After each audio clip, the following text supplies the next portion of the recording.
So I guess it's time now to bring out my next guest. Oh my gosh. If you've watched Orange and the New Black, which who didn't, it's off the air now, but when it was on air, we'll check about how many seasons it was. I lost count. But one of the guards that you saw every week for like 40 episodes was Mike Houston. And so I just want to say, Mike Houston, how are you, buddy? Hey, hi, Amber. How are you? I'm good. I'm good. Good to see you. So where are you right now physically? I am in one of my rooms at my apartment in New York City. New York City? Well, yeah, in Queens. Well, hey, good for you. Yeah. So that's great. So just to get a little background, are you originally from Queens? No, actually, I'm from Colorado. I grew up in Colorado Springs, Colorado. And so did you move to New York to become an actor? I did, yeah. I was actually in Boston first, and I was doing some acting there, and, you know, just decided to try to go to a bigger pond. Yeah. So a stage acting as well as video work? Yeah. Yeah, I do that. I started out doing stage and some commercial work in Boston, and then obviously things moved forward into film and TV. So do you now Orange and the New Black, how many seasons were you in that? I was in 4 seasons total. There were 7 seasons altogether. Yeah. Mm-hmm. Yeah, well, that's great. Yeah. So that was filmed in New York, correct? Yeah, actually in Queens. Some of it was shot in Queens, some of it a little farther north in the Westchester County area, Rockland County, that's that area. Well, how convenient. Yeah, it was great. I could actually walk to work if I wanted to. Yeah. Well, that was cool. So what was it like doing, this wasn't your first TV show, but it was your major recurring role? Yeah. It was an amazing experience. You know, something that I'll never ever forget. And there's Evan and Michael. Yeah, just an amazing experience. Up until that point, I had done a couple little recurring roles, you know, on Boardwalk Empire. And then while I was actually working on Orange, I was also doing this show called Sneaky Pete on Amazon. Oh, yeah. But yeah, this was definitely the biggest role I've had to date in terms of character and all that stuff. So now I did also I read your resume and saw that you were on Blue Bloods. Yes, I was a lot. So, yeah. So the way it worked was when I first started doing this here in New York, I played a lot of police officers.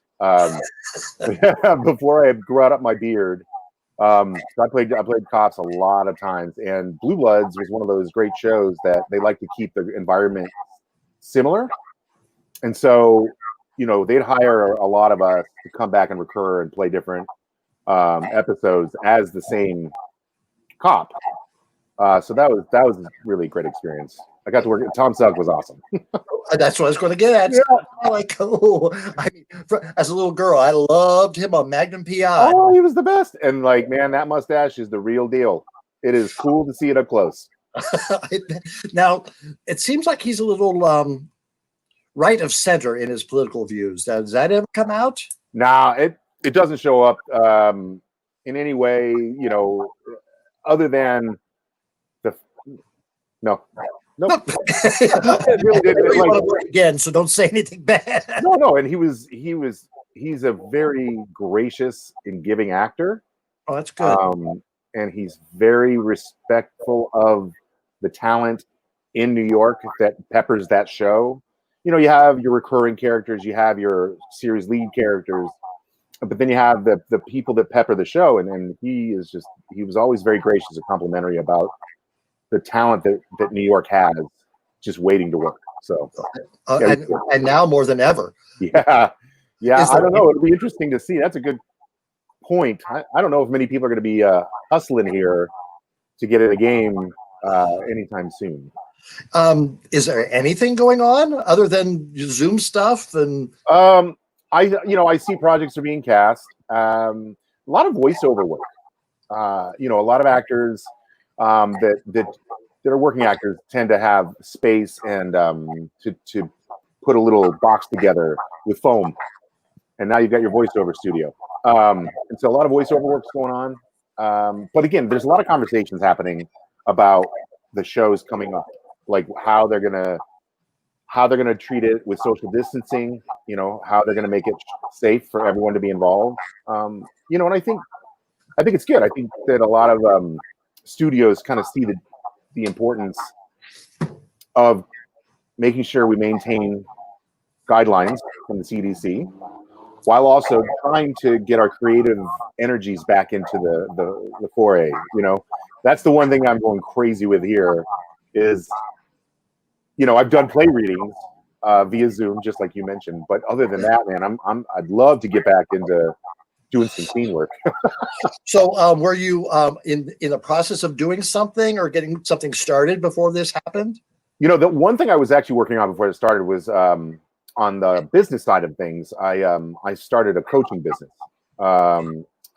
acting coaching, as well as self-taping and consultation. Yeah, that is HoustonStreetCreativity.com. Okay. And so my wife and I started this company right at the beginning of the year. And, I was just gearing up to start putting it out there for pilot auditions for those actors that are going out for all these things. And then this happened. So everything kind of came to a halt. But that's what the next step is to kind of get the word out that if anybody out there that's watching this, that if you are an actor, an artist, and you have any kind of material you want to work on, whether it's scene work or monologues, anything like that. Sorry, I just pulled my hair. You all right there, Mike? Oh, my ears. What's going on in New York? Oops. Sorry about that. I'm not a tech guy. But yeah, any of that, I'm available to coach for half hour, as long as you need. Yeah. So your wife, what's her background? My wife is a social worker. Actually, she works for a really great company downtown in the city that works with victims of violence, specifically victims of domestic violence. And so she does that work, but she's got a real creative side as well. And she's also really good about kind of kicking me in the seat of my pants to get moving on things and make it happen. So that's I'd say she's kind of the boss. Good for you. You're very lucky to have one of those. Yes, I am. So your ideal role, if you could have an ideal role, what would it be? Whether on stage or on TV, what type or character, or is there something specific? Yeah, I would. I have a very genial nature, and I would like to try to play opposite of that on something. Now in Orange, I got to play a little of that. Lee Dixon was not the most savory of characters to begin with, but he had a heart that he was just trying to figure his way through life and figures things along the way. I'd like to kind of play opposite of that, where just something that's a little more dangerous. One of the shows that I really love right now is Ozark. Oh, I know Ozark. Thank you. Yeah, I watched the third season in one day. Oh my God!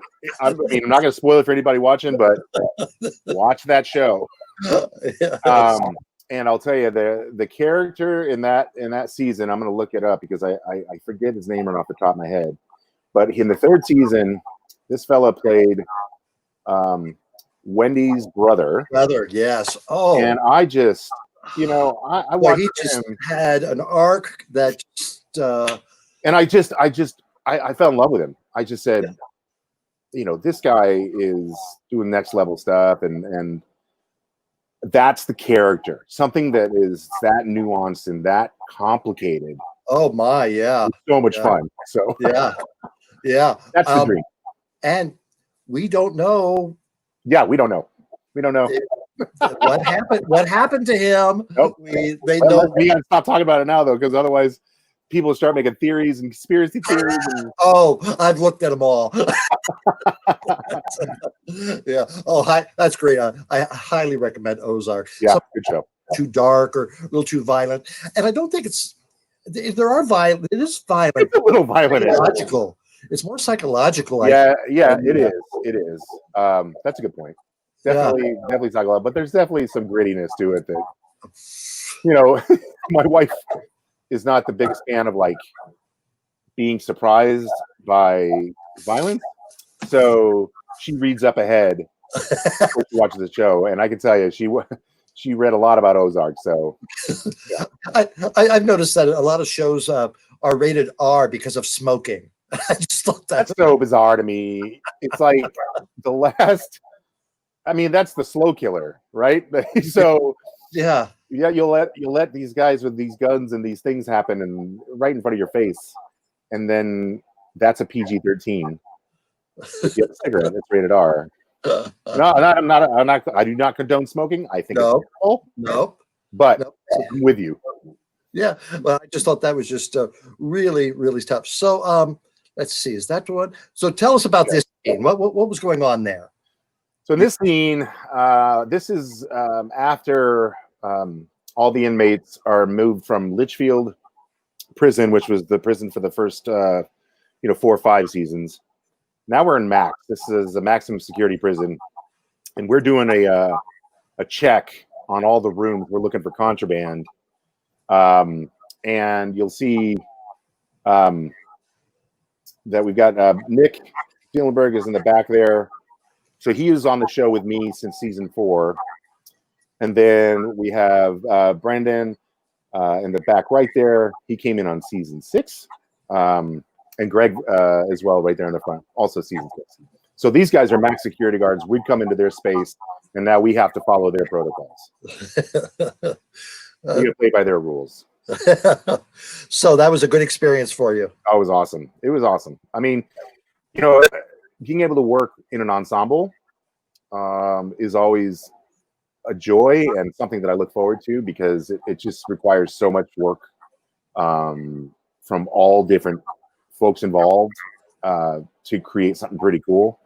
And you get the more people you get to work with at a time, especially with guards, like we would be pretty loose, having a good time and, making jokes and all that stuff. Because that was kind of our character was that, we are the bad guys because of our, because we take advantage of our freedoms by being assholes. Pardon my language. But because of that, you get together with a bunch of people, and it was a really great experience. So someone commented that their favorite scene with Mike is when Michael Shannon burned a dude's face with an iron. Wow. That's not coming to mind. That's hilarious that's someone's favorite scene, because I haven't thought about that scene in a very long time. That was, oh, hey, what's up, Chris? I know Chris. Yeah, that was a great scene. It was amazing to watch Michael Shannon in that scene perform it as we were shooting it, because he has to get incredibly violent and he goes off in a rage, almost like Frankenstein's monster. And to watch him do it, and Michael Shannon is one of those brilliant actors that he commits to all of it. It was terrifying. It really was, we weren't acting. When you see the fear on our faces, because we were playing with these typewriters that were, made to look like a 1930s typewriter. So all the keys and all the little machinations of it. Well, they had 3 of them, and he just kept throwing them. And he would just throw them on the ground, and they would just shatter everywhere, and like pieces were flying everywhere. So it really was. It was really kind of scary. It was like, oh my gosh, is this typewriter going to hit me? I learned how to type on one of those. Yeah, so did I. Was it a Underwood? And you're just watching the E fly that way and the Z fly that way. No, but he's such a beautiful actor too, because he was very well aware of what space he had to use. So he wasn't like throwing the typewriters at us. He was definitely throwing them on the ground and they were exploding, and it was scary, and I loved it. I mean, that's my favorite part about acting, is that when you're working with people that are going the 100 yards on it, and you have to match that energy. It just, everything's new. It's all new. You've never experienced that before, and you come out of it going, wow. That's excitement. Yes. Yeah. So, Mike, do you have I forgot to ask Mo if he had a question for me. We'll get back to Mo to see if she has a question for Amber. But do you have a question for Amber, Mike? I do, Amber. One of the things that my wife and I have been working on a lot during this whole situation is self-care. And I'd like to know, Amber, how do you handle your self-care during this situation, especially considering you have this great show and you got a great set and great clothes, and you look fantastic. So, what is your self-care regimen?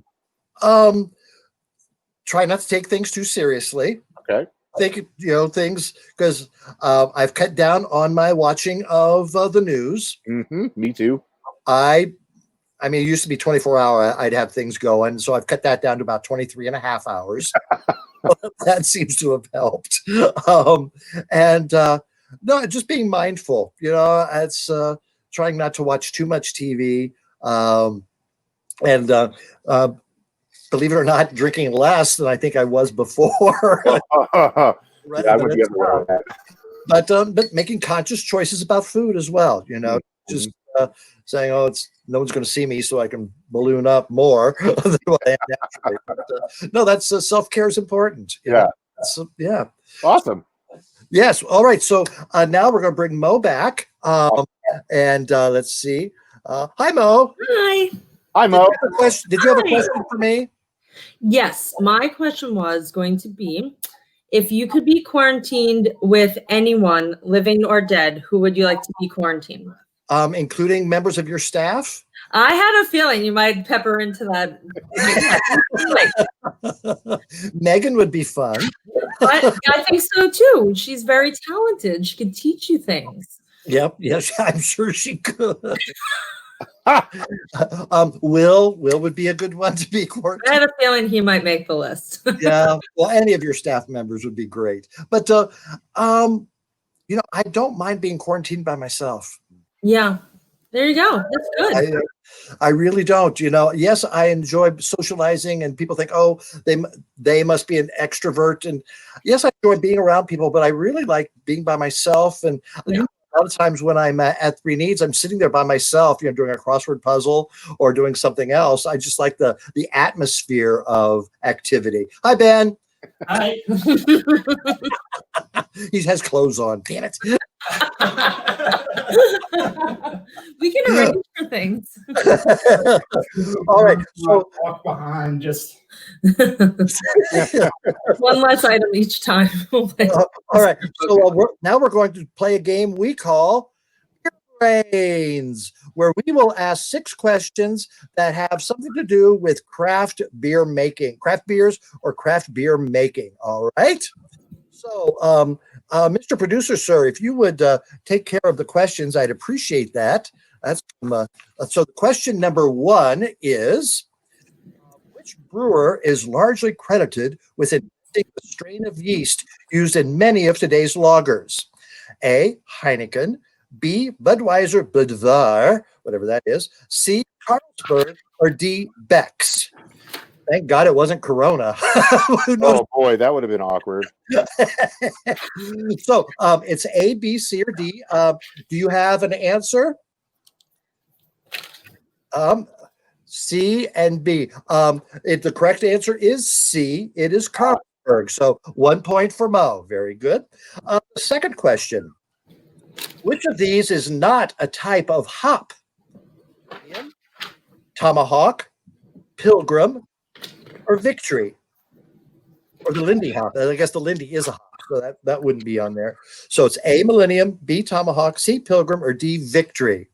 You both chose Pilgrim. The correct answer is D, Victory. What? Yes. So you are still so if you create a hop or develop a hop, call it Victory. Yeah, done. So this one, number 3, non-alcoholic beers typically contain as much alcohol as which piece of fruit?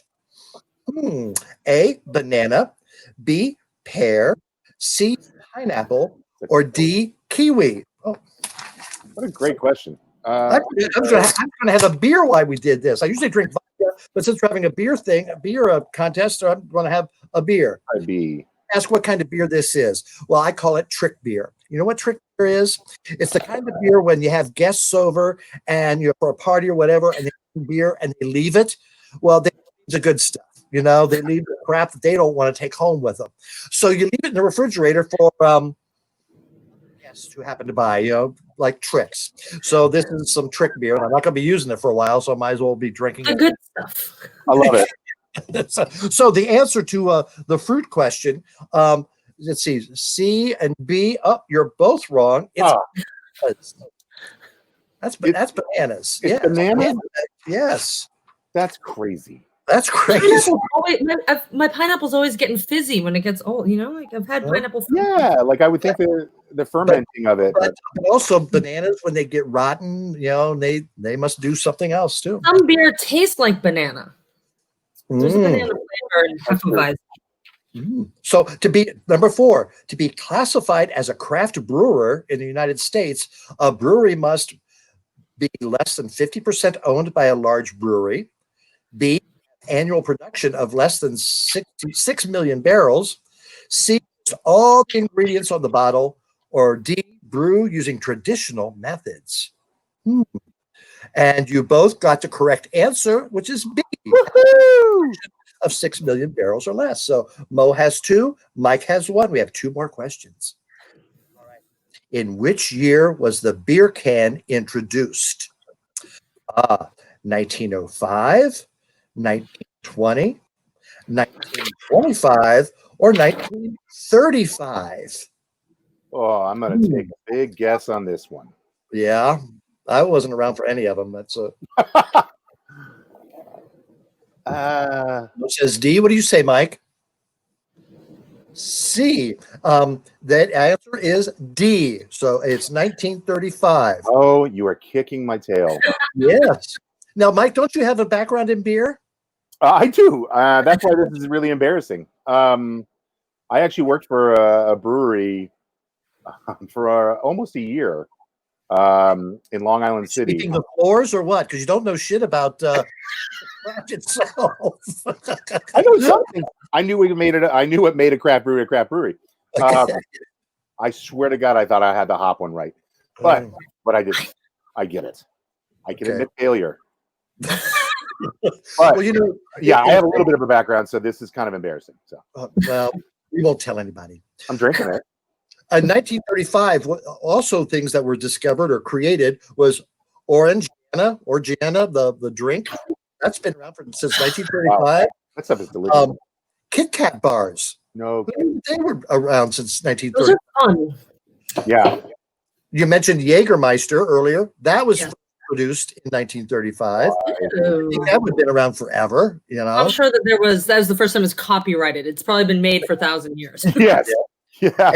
Somebody came up with that thing. Let's name this. And Preparation H, 1935. Oh. Preparation H. Yeah, it was a very good year. Yeah. You could just sit forever now. All right. And now, last question. Which country grows the most hops? Is it China, Germany, us, United States, or Czech Republic? The hoppiest country. Czech Republic. B, it is Germany. Yeah. Woo! You guys tie. So congratulations. Very good. Thank you. Yeah. I want to thank both Mo and Mike for being my guests tonight. What a fun show. Nice Thanks, Tom. people. So we'll be seeing you guys in the future. Mike on TV and Mo, where I'll see you. I love you. Love you Thank guys. Thanks for having me. This was fun. Yeah. Thank you very much. Tell your friends. Okay. Bye, Amber. Bye. Oh, wasn't that fun?